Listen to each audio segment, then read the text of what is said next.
here in the room, and I'll show you that when we're completed with the video. Steve will be standing by and helping him out with access to any of the tools that he needs, taking anything away from him and stowing it. Here we have him just handling the scoop to give you an idea of how he would be moving things around. So the scoop gets installed on the front of the box. We've decided to bring it out installed on the front of the ORU bag, and we'll install it here onto the failed unit. We have to drive the bolts first before we install the scoop, and so it'll be ready to pull right on out as soon as we drive those bolts. We'll temp stow it out of the way, and we picked a nice safe spot that we'll most likely use down inside the truss. We'll tie it off to a handrail there so it's out of the way while we do the work with the new box. There'll be an inspection of the cold plate and the bracket that holds the blind mate connectors, which I'll be showing you in more detail afterwards. And then they'll access the new MDM out of the ORU bag. Steve will help out as needed to hand that off to Rick. They'll be inspecting both the new ORU and the cold plate one last time before they slide the two together. Again, it's got 3 bolts, so we'll just install the center jacking bolt first and then use the other 2 tie-down bolts to hold it in place. If we should have any trouble with either of the outside bolts that hold it in place, we'll be good to go with just the center jacking bolt. That just provides some extra security to the box. And we take the scoop off of the new ORU, stow it for return to the airlock, and then pack up all of our tools, pack up the ORU bag, and do some final inspections. If we haven't had daylight when we first come out, we'll take the photos at the end of the work, and then pack up everything and come inside. Out to the work site on to return back down to the airlock. So you can see it's a pretty simple EVA in terms of the overall work that we have to do. It's just coming out to the airlock, driving 3 bolts to remove the failed unit, removing it, temp stowing it, and then installing the new one. Very straightforward. At the end of the EVA, they'll come back inside, and we'll be done. So now, if we can look at the MDM that I brought with me. So this is what the size of the box looks like. The one difference is this mock-up is for a new box that we're going to be installing next summer on an EVA, and it will not. The box we're working on does not have this electrical connector. That is an upgrade for the new system that'll be installed next year, summer of 2015. So the bolts that I mentioned are right here at the bottom of the ORU. It's got the 2 tie-down bolts here, and then the primary bolt, which is in the middle, that's the jacking bolt.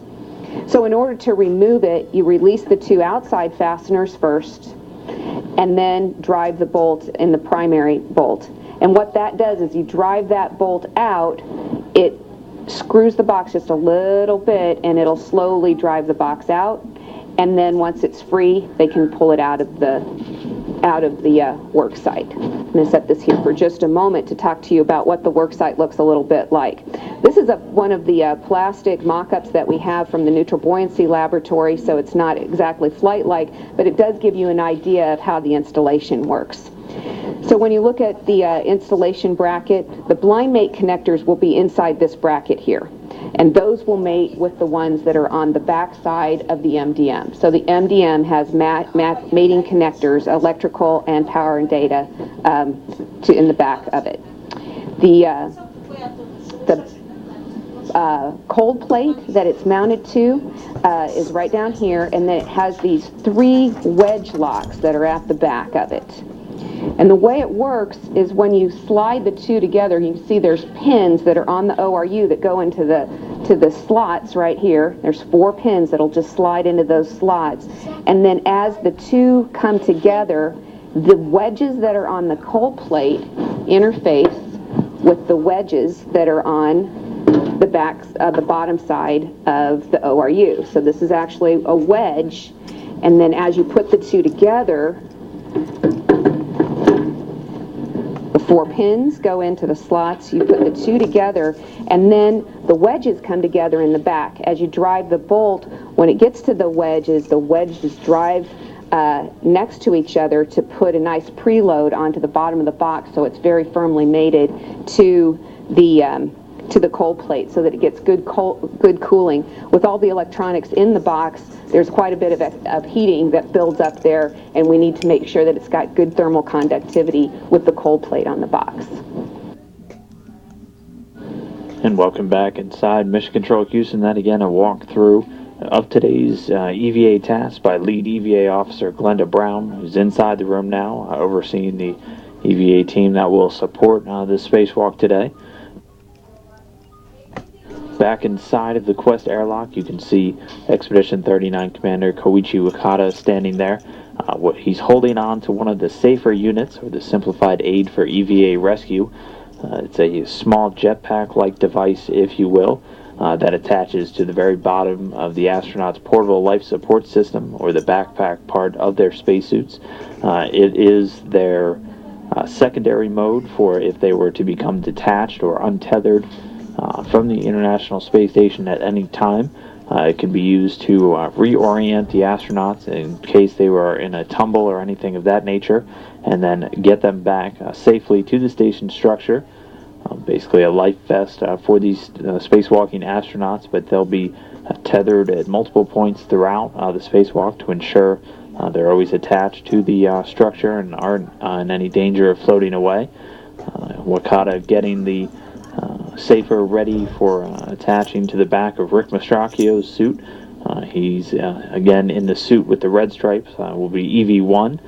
Once we get the helmet cam views from the spacewalking astronauts, Mastracchio will have a small 20 in the lower corner of his view, and then Steve Swanson will have a small number 1818 in the lower corner of his view.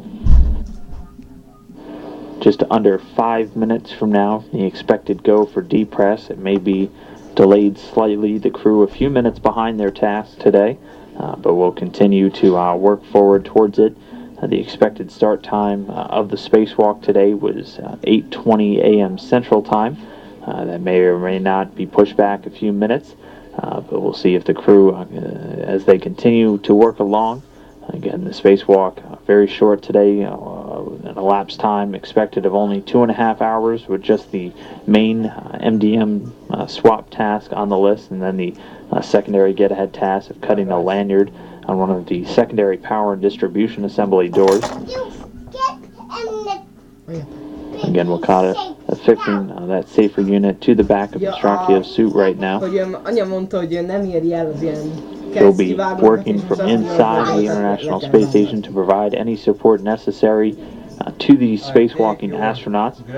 Typically, the remaining astronaut inside will often be responsible for operating the station's robotic arm, but no robotic operations will be necessary for this quick repair job. You get the biggie safe down. So high up.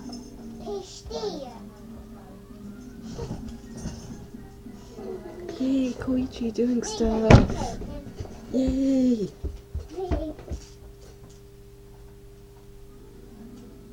Okay, I don't expect to hear anything now because for one thing Koichi isn't holding a mic. Oh, come on, Igor, just give up.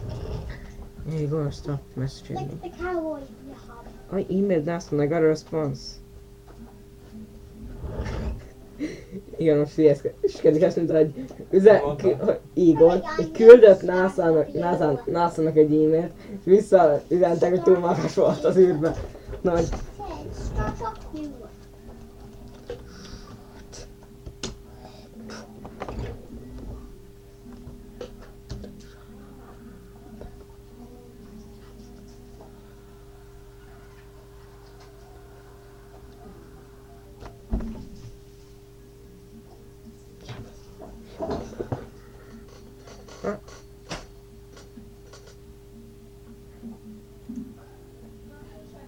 There we go, I made sure he cannot send me any messages.